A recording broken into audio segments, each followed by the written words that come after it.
How do you stay positive when everything is going wrong at once? Some weeks test you. They push you to the edge. They drain every ounce of energy until you're running purely on adrenaline and obligation. This past week has been one of those weeks for me. So here we go. It started with a flood, one of the worst floods on record. Our road was cut off on both sides. We couldn't get out and go anywhere. In the midst of that, the county water supply ran out because of the flood and shut off. There was a snowstorm coming in predicted with some of the coldest temperatures of the year.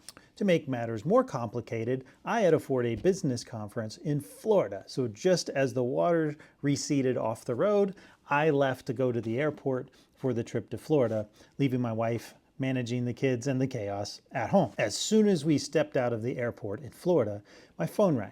My wife was calling me to tell me that her uncle had passed away suddenly and unexpectedly in Iowa. I had just landed in Florida. The logistics were going to be very complicated.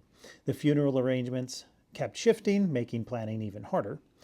And at the same time, back home, the gas was being shut off for repairs during these freezing temperatures. Another challenge my wife had to handle all by herself while grieving. The business trip was good, but intense. Non-stop meetings, long days. There were some things that went wrong back at work, so I was juggling work crises remotely, trying to stay focused with all of this crazy going on.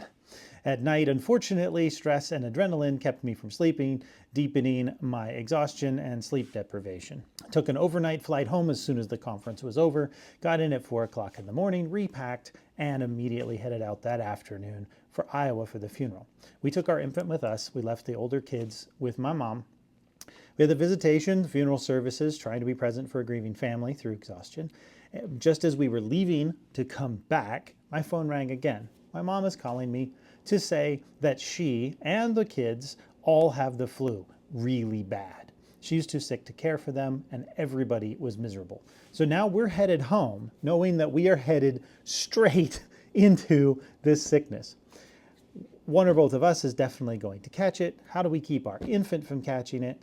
It just seemed like another impossible challenge. We braced ourselves for yet another challenge, trying to figure out how to care for the kids, support my mom, and keep our infant healthy, all while running on fumes.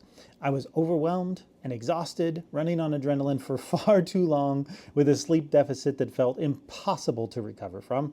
How do you stay positive when everything is going wrong at once? How do you find peace in stress, in crisis, and anxiety? I'm going to recap this story and show you the positive, so be sure to watch part 2.